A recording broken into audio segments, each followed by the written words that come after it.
ہو سکتا ہے کہ تم کسی چیز کو پسند کرو حالانکہ وہ تمہارے لیے بہتر نہ ہو، شر ہو، اور ہو سکتا ہے تم کسی چیز کو اپنے لیے جو ہے نقصان دہ سمجھو اور بری سمجھو حالانکہ اسی میں تمہارا خیر ہو۔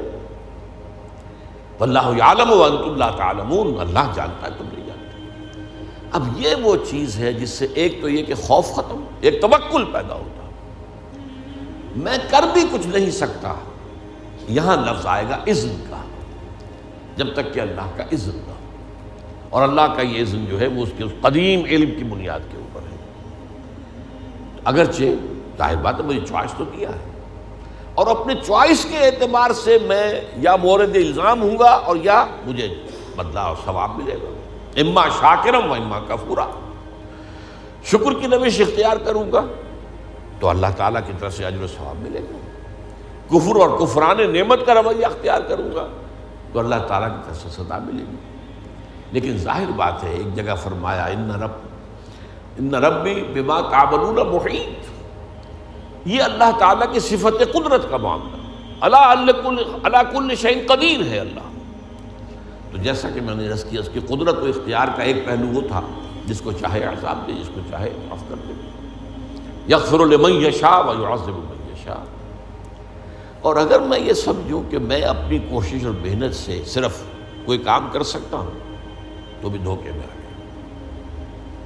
میری اس قدر کے مقابلے میں، میری اس قدرت کے مقابلے میں میرا احاطہ کیے ہوئے اللہ کی قدرت ہے، میں اس اللہ کی قدرت سے باہر نہیں جا سکتا۔ اس پہلو سے یہ بات بھی جان لو کہ کسی شے پر توکل مت کرو، وما تشاءون الا ان یشاء اللہ، صرف تمہارے چاہنے سے کچھ نہیں ہوگا جب تک کہ اللہ نہ چاہے۔ اسی کو ہم کہتے ہیں توفیق۔ ایک تو اذن رب، اچھا تم جانا چاہتے ہو نماز پڑھنے جاؤ، اللہ کا اذن، لیکن تم نے ارادہ کیا تھا نا، اس پر تمہیں ثواب ملے گا۔ اللہ نہ چاہے تو تمہارا ایک قدم بھی نہیں اٹھ سکتا، تم پہلا قدم اٹھانا چاہو اور اسی وقت جو ہے فالج گر جائے تمہاری ٹانگ پر، تو یہ جو کچھ ہے اذن رب سے ہے۔ اچھا تم چوری کرنا چاہتے ہو جاؤ، تمہارے چوائس ہے، لیکن ظاہر بات ہے کہ اس پر جو ہے تمہاری پکڑ ہوگی، لیکن یہ ہے تمہارا فیصلہ۔ اللہ راستہ آسان کر دے گا تمہارے لیے، چوری کا راستہ آسان کر دے گا، جاؤ۔ فَسَنُيَسِّرُهُ لِلْيُسْرَىٰ وَسَنُيَسِّرُهُ لِلْعُسْرَىٰ، جو نیکی کے راستے پر چلنا چاہتا ہے ہم اسے سہج سہج سہج سہج وہ سب سے بڑی آسانی جو ہے یعنی جنت وہاں پہنچا دے گا، اور جو برائی کا راستہ اختیار کرتا ہے فَسَنُيَسِّرُهُ لِلْعُسْرَىٰ، اللہ اسے آہستہ آہستہ العسرا بھی پہنچا دے گا۔ تو توفیق رب، اذن رب، توفیق رب کے بغیر میں کچھ نہیں کر سکتا۔ اسی سے پھر اسی کے بطن سے توکل جنم دیتا ہے۔ میرے پاس سارے اسباب و وسائل جمع ہیں، رات کو میرا فیصلہ ہے کہ صبح میں نے سفر کرنا ہے، اسلام آباد جانا ہے، گاڑی کی میں نے چیکنگ کروا لی ہے، سب کچھ ہو گیا ہے، اس کے تیل ویل دیکھ لیے ہیں، ٹھیک ٹھاک ہے، پیٹرول کی ٹنکی بھی فل ہے، لیکن اگر آپ نے سمجھا کہ میں چلا جاؤں گا تو آپ دھوکے میں، فریب میں۔ سورہ کہف میں اس کا نقشہ کھینچا گیا ہے، حضور سے فرمایا گیا وَلَا تَقُولَنَّ لِشَيْءٍ إِنِّي فَاعِلٌ ذَلِكَ غَدًا إِلَّا أَن يَشَاءَ اللَّهُ، ہرگز کبھی مت کہنا کہ یہ کام میں کل ضرور کروں گا، مگر اس استثناء کو سامنے رکھتے ہوئے اگر اللہ نے چاہا تو نہیں جا سکتے۔ مجھے کیا پتا، وہ تو کہتے ہیں نا کہ there's many a slip between the cup and the lip۔ پہلوانا جب پیالہ تمہارے ہاتھ میں ہے، جب چاہو پی جاؤ دودھ کو، لیکن اس ہاتھ سے لے کر اس لپ تک آنے میں بہت سے مراحل ہیں، اس میں نہ معلوم کتنی مادی قوتیں جو ہیں، فورسز آف دی نیچر جو ہیں اندر موجود ہیں، ان میں سے کوئی انٹروین کر جائے آپ نہیں پی سکتے۔ there is many a slip between the cup and the lip۔ تو یہ در حقیقت تقدیر کا دوسرا پہلو ہے۔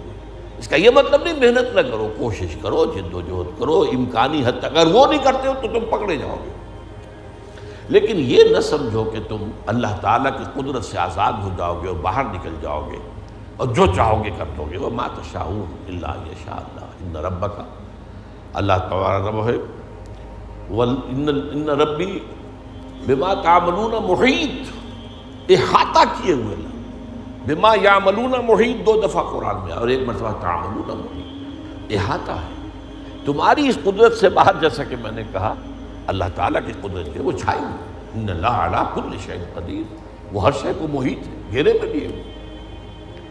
تو یہ ہے در حقیقت وہ ہمارے لیے عقیدہ تقدیر، اس اعتبار سے وہ علم قدیم اور اس میں جو کچھ طے ہے یہ ہمارے لیے سب سے بڑی نعمت ہے۔ اگر اس کا جو سبق ہے سمجھنے کے لیے تو میں نے کہا صرف ایک فارمولہ کافی ہے، وہ پری نالج ہے، پری ڈیسٹینیشن نہیں ہے۔ البتہ یہ کہ اس کے اندر انسان کی جو چوائس ہے شاکلہ کے اندر شاکلہ کی حد تک پری ڈیسٹینیشن ہے، لیکن اس شاکلہ کے اندر ایک فری چوائس ہے، اما شاکرا و اما کفورا۔ آپ جو راستہ بھی اختیار کرنا چاہیں اللہ نے اس کی آپ کو، تبھی یہ سارا معاملہ ہے، تبھی آپ معلوم ہے قرآن مجید کا فلسفہ زندگی کیا ہے، خلق الموت والحیات لیبلوکم ایکم احسن عملا۔ یہ ابتلا کا دور ہے، یہ دنیا کی زندگی امتحان کا دور ہے۔ قلزم ہستی سے تو گمراہ ہے مانند حباب، اس زیاں خانے میں تیرا امتحان ہے زندگی۔ اور یہ کہ ظاہر بات ہے اللہ نیکوکاروں کو جزا دے گا، اجر و ثواب ہوگا۔